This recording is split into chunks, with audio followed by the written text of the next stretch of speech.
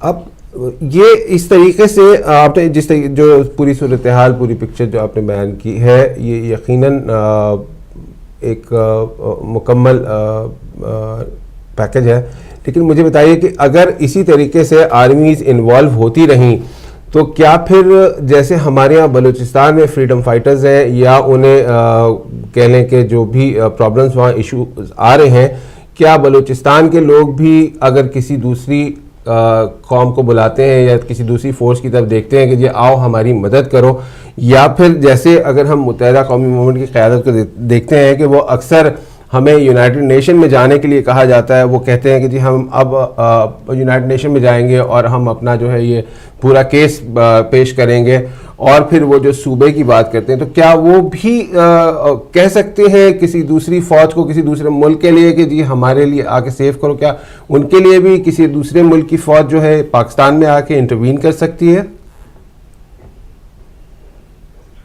نہیں، کہنے کو تو کوئی بھی تنظیم کسی بھی وقت کسی سے کچھ بھی کہہ سکتی ہے، اس سے تو کوئی پابندی نہیں ہے، لیکن دیکھنا یہ ہوگا کہ لاجیکل راستہ کیا ہے.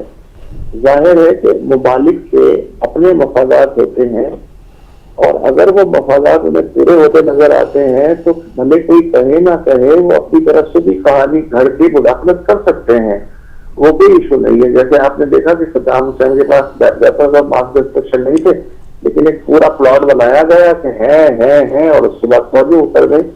تو جسے مداخلت کرنی ہو اس سے کسی جواز یا کہانی کی ضرورت نہیں ہوتی، وہ اپنے ٹینکوں سے پہلے اپنی کہانی خود لے کے آتا ہے. اس وقت جو آپ نے جو اشارہ کیا کہ جی ایم کیو کہتی ہے کہ جی یونائٹڈ نیشن میں لے جائے گی، تو یہ ایک مجھگانہ سی بات ہے، اس لیے کہ یونائٹڈ نیشن گروہوں سے ڈیل نہیں کرتی، وہ ہمیشہ ممالک سے ڈیل کرتی ہے. تو ظاہر ہے ایم کیو کے ملک کو نہیں ہے یا کراچی کے ملک کو نہیں ہے، یا جو ہمارے ہاں اچانک ہر جلسے میں جوش سے کہہ رہے تھے جی عالمی عدالت انصاف مداخلت کرے، یہ جو چیچو کی ملیا کے بلدیاتی انتخابات میں دھاندلی ہوئی ہے تو اس کا عالمی عدالت انصاف نوٹس ہے. اس کا مطلب ہے کہ نہ تو انہوں نے انٹرنیشنل لا پڑھا ہے، نہ انہیں یہ پتا ہے کہ وہ کیا کہہ رہے ہیں. تو یہ مجھے ایک نظریہ کی گفتگو لگتی ہے. جہاں تک رہا بلوچستان کا معاملہ، تو بلوچستان جغرافیکلی ایک بہت ہی سینسیٹیو ایریا ہے، اور ایران ہے، افغانستان ہے، پاکستان ہے، پھر پوری پرشین گلف کے ماؤتھ سے ہے. تو یہ اگر ایک قوت مداخلت کرتی ہے تو لامحالہ پھر اسے کاؤنٹر کرنے کے لیے دوسری قوت بھی مداخلت کرے گی. اس وقت بلوچستان میں آلریڈی کئی پراکسیز کام کر رہی ہیں، مثلاً وہاں ایران بھی ہے، چائنا بھی ہے، کچھ امریکن سافٹ کارنر بھی ہے، کچھ افغانوں کی طرف سے بھی ایک سافٹ سچویشن ہے، کچھ گلف کی جو کچھ ریاستیں ہیں، خلیجی ریاستیں ہیں، ان کے بارے میں بھی کہا جاتا ہے کہ ان کا بھی کوئی نہ کوئی وہاں پہ مرافق ہے، اور پھر پاکستان کی اسٹیٹ کا بھی اپنا ایک اسٹیٹ ہے. تو یہ ساری کھچڑی جو ہے بلوچستان میں آلریڈی پک ہو رہی ہے، لیکن بلوچوں کی آبادی اتنی کم ہے. اگر تو یہ ان کی آبادی اتنی ہوتی جتنی بنگالیوں کی تھی تو تب ہو سکتا ہے کہ وہ اپنے طور پہ لڑا کے جو بھی وہ چاہتے ہیں کر لیتے ہیں. لیکن 80 لاکھ کے قریب تو ٹوٹل ان کی آبادی ہے بلوچوں کی. پھر یہ ہے کہ جو پشتون ایریا ہے بلوچستان کا، وہ بالکل انٹرسٹڈ نہیں ہے ان کی جدوجہد میں ان کا ساتھ دینے کے لیے، اور وہ پاکستان کے ساتھ اپنے آپ کو آئیڈینٹیفائی کرنا چاہتے ہیں. تھوڑے بہت بلوچ بھی ہیں جو پاکستان کے ساتھ خود کو آئیڈینٹیفائی کرتے ہیں. تو یہ بڑا مشکل ہوگا کسی ایک طاقت کے لیے کہ وہ یہ کر سکے. ایران کا ظاہر ایک بہترین انٹرسٹ بنتا ہے اس لیے کہ ایرانی بلوچستان کو اسے کنٹرول میں رکھنا ہے، تو پاکستانی بلوچستان میں اگر کوئی گڑبڑ ہوتی ہے تو اس سے یقیناً ایران کے اثر تو پڑتا ہے. لیکن ایران یک طرفہ طور پہ تو کوئی کارروائی کرنے کی پوزیشن میں نہیں ہوگا انلیس کہ پاکستان اس سے ایز اے اسٹیٹ کوئی مدد مانگے. تو مجھے نہیں لگتا کہ کسی گروپ کی درخواست سے بلوچستان میں کوئی آرمی کسی ملک کی جو ہے وہ آئے گی. ٹھیک. اچھا مجھے یہ بتائیے کہ ابھی یہ جو انتخابات ہیں کراچی کی ایک سیٹ پر جو ہو رہے ہیں، اس میں متحدہ قومی موومنٹ اور تحریک انصاف آمنے سامنے ہیں. اس کے کیا نتائج ہوں گے؟ کیونکہ یہاں جو سٹوریز آ رہی ہیں وہ یہی ہیں کہ جی آئے دن وہاں پہ دونوں میں آپس میں کلاشز ہو رہے ہیں اور ایک دوسرے کی طرف ٹال کلیمز کیے جا رہے ہیں. عمران خان کا مطالبہ یہ ہے کہ اس پورے الیکشن کو جو ہے وہ رینجرز کی نگرانی میں کیا جائے اور رینجرز ہی تعینات ہو اور تمام صورتحال کو کنٹرول کر سکے. اس آنے والے الیکشن میں اس بائی الیکشن کو آپ کیسے دیکھتے ہیں اور کیا لگتا ہے آپ کو کہ متحدہ قومی موومنٹ اگر جیتتی ہے تو کیا ان کے ووٹوں کی تعداد اتنی ہی ہوگی جیسے کہ پچھلی سیٹوں پہ ہوتی تھی، یا پھر جیسے منظور وسان صاحب خواب دیکھتے ہیں اور خواب دیکھنے میں مشہور ہیں اور انہوں نے کہا ہے کہ اس مرتبہ 50,000 ووٹ سے زیادہ پولنگ نہیں ہوگی اور جو بھی 26,000 لے جائے گا وہ جیت جائے گا؟ کیا کہیں گے، کیسے دیکھتے ہیں آپ اسے؟ ڈپینڈ کرتا ہے کہ پولنگ ڈے سے اور اس سے پہلے تشدد کی کیا صورتحال رہتی ہے. اس کی بنیاد پہ یہ ظاہر ہے ووٹر گھر سے نکلے گا. لیکن روایتی طور پہ تو یہ ایم کے ایم کی سیٹ ہے. اچھا، تحریک انصاف اگر ہار بھی جاتی ہے تو اس کا کوئی اس لیے نقصان نہیں ہے کہ وہ تو بڑی آسانی سے کہہ سکتی ہے کہ دیکھیں جی دھاندلی ہوئی ہے اور کمیشن بنے اور ہم نہیں مانتے اور یہ ہے وہ ہے.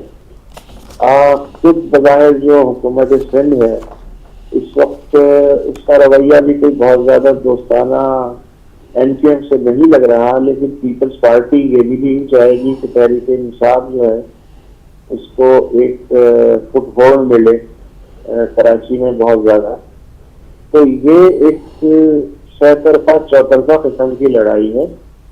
لیکن چونکہ روایتی طور پہ ایم پی ایم کی سیٹ ہے اس لیے سرے دست میں یہ کہنے کی پوزیشن میں نہیں ہوں کہ ایم پی ایم یہ سیٹ لوز کر سکتی ہے. ہاں، البتہ ووٹوں کی شرح کم ہو سکتی ہے، ڈپینڈ کرتا ہے کہ لا اینڈ آرڈر کی سچویشن وہاں کیا ہے. لیکن اگر یہ تحریک انصاف اس چیز سے جیتتی ہے تو میرے خیال میں یہ ایک پولیٹیکل اپسیٹ ہوگا. ویسے تو پولیٹیکل اپسیٹ ہوگا یا فرشتوں کا معجزہ ہوگا؟ نہیں، مجھے اس کا علم نہیں ہے کہ فرشتے جو ہیں وہ ایک سیٹ میں توانائی ضائع کریں گے. اچھا، وسعت اللہ خان صاحب میرے ساتھ بے نظیر بھی ہوتی ہیں اس شو میں، آپ سے کوئی سوال کرنا چاہتی ہیں بے نظیر پلیز. جی شکریہ. سب سے پہلے میں آپ کو خوش آمدید کہتی ہوں شو میں اور آپ کو سلام پیش کرتی ہوں اور آپ سے یہ پوچھنا چاہوں گی کہ جو فی الحال اس وقت کرنٹ یمن کی سچویشن ہے اور جس طرح پاکستان کی پولیٹیکل پارٹیز کہہ رہی ہیں کہ جب اگر سعودیہ کو ضرورت پڑی تو ہم لوگ انوالو ہوں گے، تو جس طرح آپ نے ابھی پہلے بتایا قاسم بھائی کو کہ آپ 24 آور 24 گھنٹے زیادہ تر عام آدمی کے ساتھ رہتے ہیں، اور میں یہ پوچھنا چاہوں گی کہ ایک عام آدمی کا ریاکشن کیا ہے؟ آپ نے تھوڑا سا بیان کیا ہے لیکن یہ پوچھنا چاہوں گی کہ کیا واقعی ایک عام آدمی کو ایموشنلی مکہ اور مدینہ کا واسطہ دے کر بیوقوف بنایا جا رہا ہے؟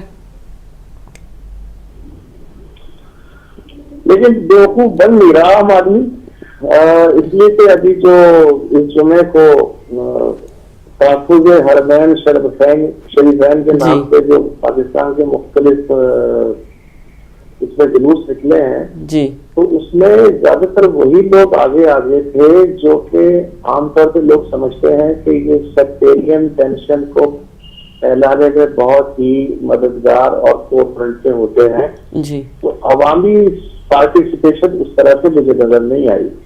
دوسری حیرت انگیز بات یہ ہے کہ اس معاملے پہ دو پارٹیاں لوگوں کو موبلائز کر سکتی ہیں، ایک تو جماعت اسلامی ہے جی. اور ایک فضل الرحمان صاحب کی جمعیت علماء اسلام ہے جی. تو انہوں نے بالکل ایک نیوٹرل پوزیشن اختیار کر رکھی ہے اور انہوں نے بالکل اس معاملے میں خود کو الگ تھلگ رکھا ہوا ہے، اور اس کی دیگر وجوہات ہیں جو کہ ظاہر ہے کہ اس وقت نہیں بیان کرتا جی. تو عام آدمی جی، تو میں یہ کہنا چاہوں گی تو جو بھی وجوہات رہی ہوں اس حساب سے اگر دیکھا جائے کہ اگر وہ لوگ اس بات میں نیوٹرل ہیں تو یہ ایک خوشگوار کن لمحہ ہے لوگوں کے لیے کہ ان لوگوں کے دماغوں کے ساتھ کھیلا نہیں جا رہا، اور لوگ جن کو اپنا آقا مانتے ہیں، جن کو اپنا لیڈر مانتے ہیں، اگر وہ چپ ہیں تو لوگوں کا خود کا دماغ چل رہا ہے، اور وہ جو جھانسا ان کو دیا جا رہا ہے مکہ اور مدینہ کا واسطہ دے کر، تو اس میں وہ بیوقوف نہیں بن رہے. تو یہ ایک بہت خوشگوار بات ہے میرے خیال سے. آپ کیا کہنا چاہیں گے اس بارے میں؟ نہیں، خوشگوار تو ہے، لیکن لوگ ظاہر بیوقوف تو نہیں ہے، افواہ تو پڑھتے ہیں نا. جی ہاں. اب مسئلہ یہ ہے کہ اگر میں آپ کو مار رہا ہوں اور میں یہ ساتھ ساتھ یہ بھی چیخ رہا ہوں کہ دیکھیں یہ مجھے مار رہی ہیں، جی تو دیکھنے والے تو جو دیکھ رہے ہیں وہ تو دیکھ ہی رہے ہیں نا. جی ہاں. تو اٹیک سعودی عرب پہ تو نہیں ہو رہا، اٹیک تو ہو رہا ہے یمن پہ. تو مقامات مقدسہ کو خطرہ یمنیوں سے کیسے ہو گیا؟ بے شک. ظاہر ہے کہ یہ کوئی بھی بیوقوف سے بیوقوف آدمی بھی اپنی آنکھوں سے دیکھ سکتا ہے. پھر دوسری بات یہ ہے کہ جو یمن سے پاکستانی واپس آئے ہیں، جی ہاں. چینلوں نے ان سے خاصا زور لگایا یہ کہلوانے کے لیے کہ جو حوثی ہے جنہوں نے قبضہ کر لیا ہے صنعاء پہ یا عدن پہ، تو انہوں نے ان کے ساتھ بڑا کوئی ظلم و ستم کا پہاڑ توڑا تھا. جی. لیکن کوئی بھی پاکستانی جو واپس آیا ہے وہ یہ کہنے کو تیار ہی نہیں ہے. وہ تو یہ کہہ رہے ہیں کہ انہوں نے تو بہت آرام سے ہمیں جانے دیا، بسوں کا بھی انتظام کیا، کھانے پینے کو بھی دیا، اور کوئی ڈر خوف نہیں تھا، اور ہمیں بہت ہی عزت و احترام کے ساتھ واپس بھیجا ہے. بے شک. تو اس طرح سے پھر وہ کوئی رائے عامہ بن نہیں پا رہی ہے. اور دوسری بات، جی جی جی پلیز. کٹ گیا. وسعت اللہ خان صاحب ہمارے ساتھ ہیں، آپ لائن پہ؟ نہیں. جناب یہ وسعت اللہ خان صاحب تھے پاکستان سے ہمارے ساتھ. لائن ڈراپ ہو گئی اور بات ہماری لیکن مکمل کہا جائے تو ہو ہی گئی تھی. جی ہاں، بے چیزیں شک ہو گئی تھی، ڈیفائن ہو گئی تھی. اس وقت مجھے بریک کے لیے کہا جا رہا ہے، اور اسٹے ٹیون وتھ ہدایت ٹی وی، کیونکہ آنے والی سٹوری میں شامل ہے سندھ انڈس ڈیلٹا پاکستان میں جو ہے وہ اس وقت ڈوبتا چلا جا رہا ہے، اور اس کے ختم ہونے سے کراچی، ٹھٹھا اور بدین کا 67,000 ایکرز جو ہے وہ سمندر کی نظر ہو چکا ہے. اس پہ ایک نظر ڈالیں گے بریک کے بعد. ٹیک اے بریک.